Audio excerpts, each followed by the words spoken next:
चलिए गाइस देखिए अब आपको फिर से नया वीडियो की शुरुआत में। पिछले बार हम दिल्ली सल्तनत का संस्थापक कुतुबुद्दीन ऐबक के बारे में बताए थे। आज शमसुद्दीन इल्तुतमिश के बारे में बता रहे हैं।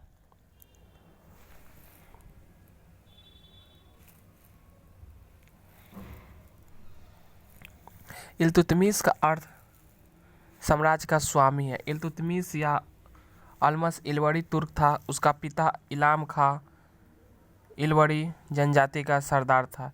इल्तुतमिश शमसी वंश का था, इसलिए नए वंश का नाम शमसी वंश पड़ा।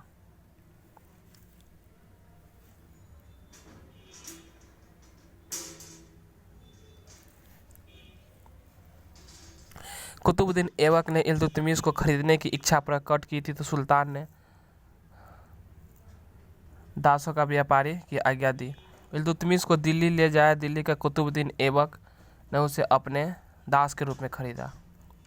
दिल्ली ने इल्तुतमिश शीघ्र ही कुतुबुद्दीन ऐबक का विश्वास पत्र बन गया।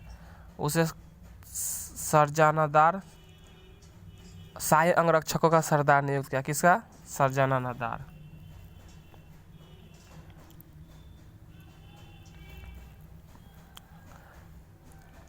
इल्तुतमिश की प्रशासनिक सौंपे उसे आमिर शिकार का पद दिया गया।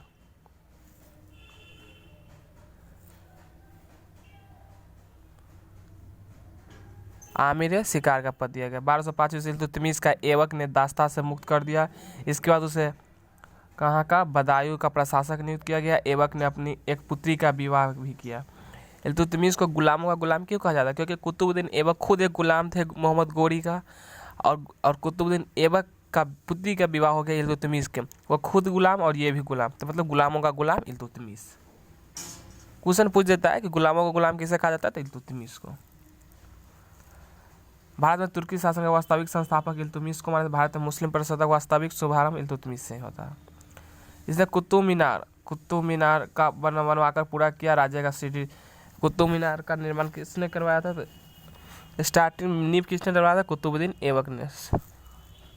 पूरा किसने किया? इल्तुतमिश ने।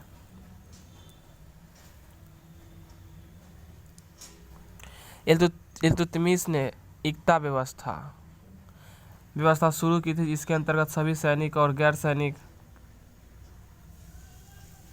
आधिकारिक एवं नगद वेतन के बदले भूमि प्रदान की जाती थी। एकता एवं अरबी शब्द है जिसका अर्थ भूमि है।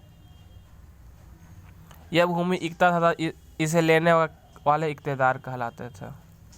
इल्तुतमिश ने चांदी के टाका तथा तांबे का जीतल का प्रचलन किया एवं दिल्ली में टकसाल स्थापित किए थे।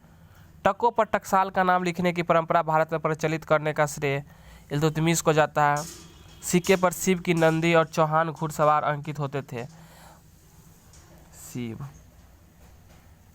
वो दिल्ली का प्रथम शासक था जिसने सुल्तान उपाधि धारण कर स्वतंत्र सल्तनत 18 फरवरी 1229 को स्थापित की। इसको सल्तनत मतलब दिल्ली का प्रथम शासक उपाधि कब मिला? 18 फरवरी 1229 को।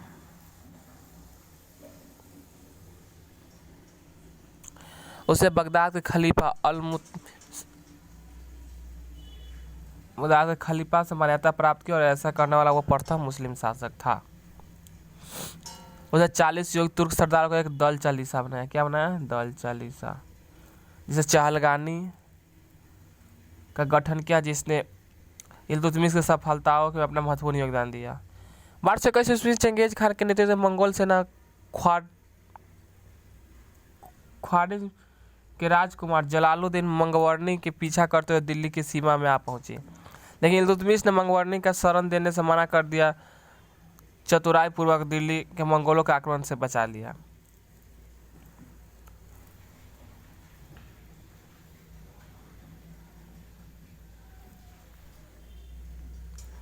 इल्तुतमिश को भारत में गुंबद निर्माण का पिता कहा जाता है। उसने सुल्तानगढ़ी का मकबरा अपने पुत्र नसीरुद्दीन महमूद के कब्र पर निर्मित करवाया। यह भारत का प्रथम मकबरा था। इसके स्थापित करके इल्तुतमिश को कहा जाता है। मोहम्मद गोरी के नाम पर मदरसा ए मुइज़ दिल्ली ने बनवाया। उज्जैन का महाकाल मंदिर ध्वस्त करवाया। कब? दिल्ली की राजधानी बनाने वाला प्रथम सुल्तान इल्तुतमिश। पहले कहाँ था? लाहौर। लाहौर से दिल्ली किसने ट्रांसफर किया? इल्तुतमिश। 30 अप्रैल 30 अप्रैल 1236 ईस्वी को इसकी मृत्यु हो गई। इसके बाद शासन में न्याय चाहने वाला व्यक्ति लाल वस्त्र धारण करता था। देखिए इल्तुतमिश के बाद शासन के गद्दी पर कौन बैठा? रुकनुद्दीन फिरोज 1236 ईस्वी में।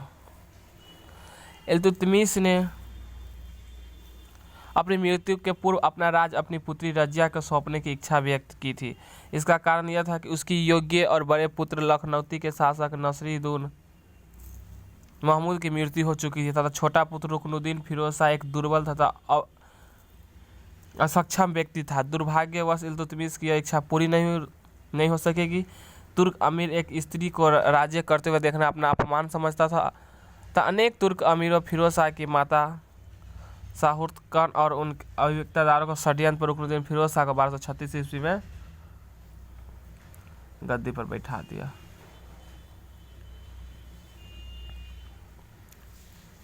फिरोज शाह सुल्तान तो बन गया परंतु वह राज्य पर नियंत्रण नहीं रख सका।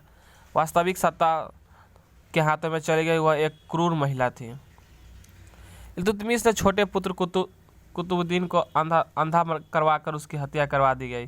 प्रशासन पर नियंत्रण ढीला पड़ गया। जनता पर भी अत्याचार होने लगा।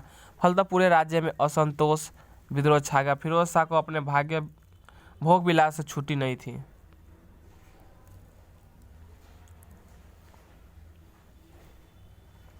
दिल्ली में सुल्तान की अनुपस्थिति का लाभ उठाकर रजिया लाल वस्त्र पहनकर न्याय की मांग का प्रतीक नवाज के अवसर पर जनता के प्रमुख उपस्थित हुई।